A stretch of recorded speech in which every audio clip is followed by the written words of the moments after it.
Okay, I wanted to add one more layer of paint before I added my paper.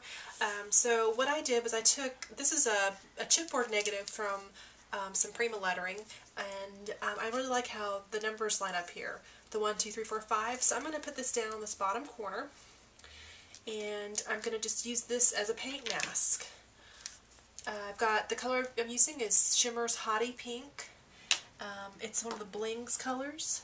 So lots of glitter in that, and I've already stirred it up. And I'm not going to put a whole lot of paint on my brush, but enough that I can paint inside this area of the number. So basically I'm using this as a stencil. And I'm just going to paint in these shapes of the numbers.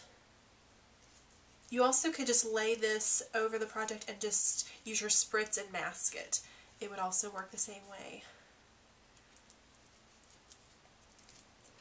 So I'm going to do this and then lift it and see how it looks. Oh, okay, I really love how that turned out. And let's see. I think I'm going to make sure first, if you're going to move your mask, I would just wipe the back of it off, because there was some paint that seeped through. So I'm going to wipe it off so it doesn't get on another portion. And I'm going to do the 6, 7, 8 right over here. Again, using the Hottie Pink.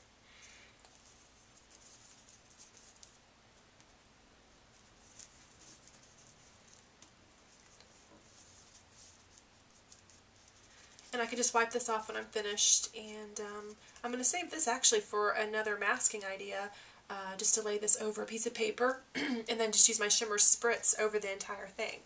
So I'm going to hurry and lift this as soon as I finish, so that it doesn't seep under anymore, because the paint is wet and you are going to have some seepage on the back side. Okay, I'm going to let this dry, and then we will come back and I'm going to show you how to do my paper layering. Okay, I've come back now. My background is completely dried, and I've taken my pieces of paper that I had cut into 2-inch strips that I have washed and crumpled. When you do that with paper, it gives it almost a fabric-like texture, kind of a leathery feeling. Definitely soft and easy to work with. I'm going to take this over to the machine and do some stitching in a little while. The first thing I wanted to do, though, is position my pieces of paper over the fabric background. And for me, it's just kind of a trial and error. And like I said, my pieces were too big, so I cut them down. Feel free when you're working on a project to always improvise and try something out. If it doesn't seem to be working, you can tell I changed the direction. I did have it originally like this, and decided, I really think I want this to be a vertical instead of a horizontal page. But then, I don't know, when I looked at it like that, maybe I don't. Maybe I want it like that. Okay, well, I'll decide in a minute. But I wanted to add a little more depth, so I took some black, just organza, a polyester organza, and tore some little squares and just layered that in here just to add a little bit of depth and a darker color without adding just pure black. I adhered everything down with golden soft gloss medium. It's just a nice glue that is still bendable, and I'll be able to stitch through all this really easily. I just took some glue and just coated the back side of my paper and just put it down after I had my general layout. I also did that to adhere the flowers down, and this project's making me think of spring, so I was looking for a couple quotes. Something I wanted to do a little bit of writing in here to make this kind of a quilt art journal page. And so I'm going to take probably a Sharpie or a pen with plenty of ink and write a couple words, a couple verses about springtime. Or a poem keeps coming to mind, which is from Robert Frost, "Nature's first green is gold." And I don't know, that's just coming to my mind right now, so we'll see what I end up with that. I'm going to go ahead and write on here first and finish anything I want to do before I do the quilting. So my glue is dried here, so I'm ready to go ahead and do the writing. Just wanted to share with you how I was going to work on adding my wording onto my page. I just kind of wanted to make sure everything was going to fit before I started using a permanent pen. So I just took a pencil and lightly wrote out what I wanted to say, which was "Nature's first green is gold." I like the way that looks. I'm obviously maybe adding another flower here, so I'm going to leave that space. And I'm just going to take I have a Fiber Pit Castile pen, which is a brush tip, and I'm just going to first lightly go over my pencil marks.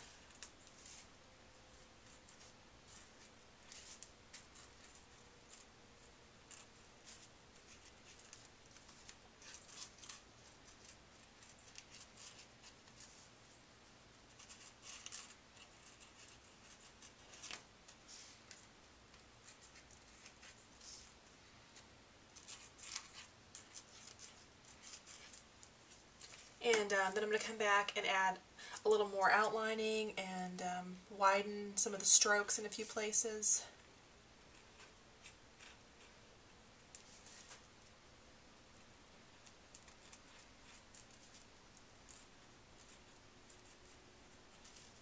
This is a permanent pen, so this isn't something I'm going to be washing, but if this was something you needed to wash, you could heat set this.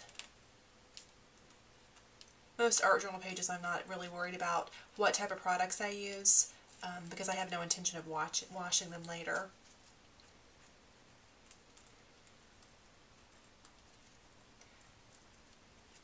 So as I'm working on this, I'm thinking of my title now, and I'm thinking Countdown to Spring because I have the numbers, I have the title work. I'm also going to just add, I think, a little bit of script stamping as a second layer over the numbers. Let me go ahead and do that. I'll finish this first.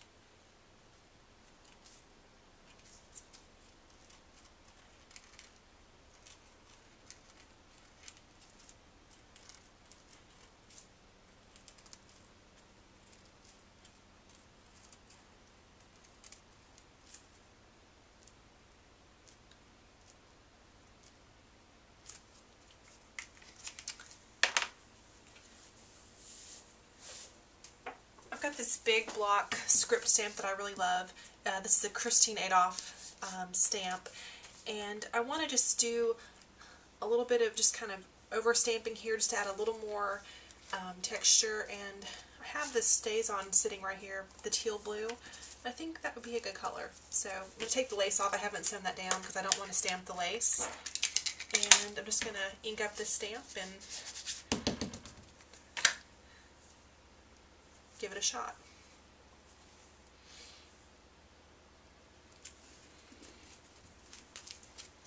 Okay, that's great because it's I didn't want a heavy, I wanted a little bit of text just kind of showing through,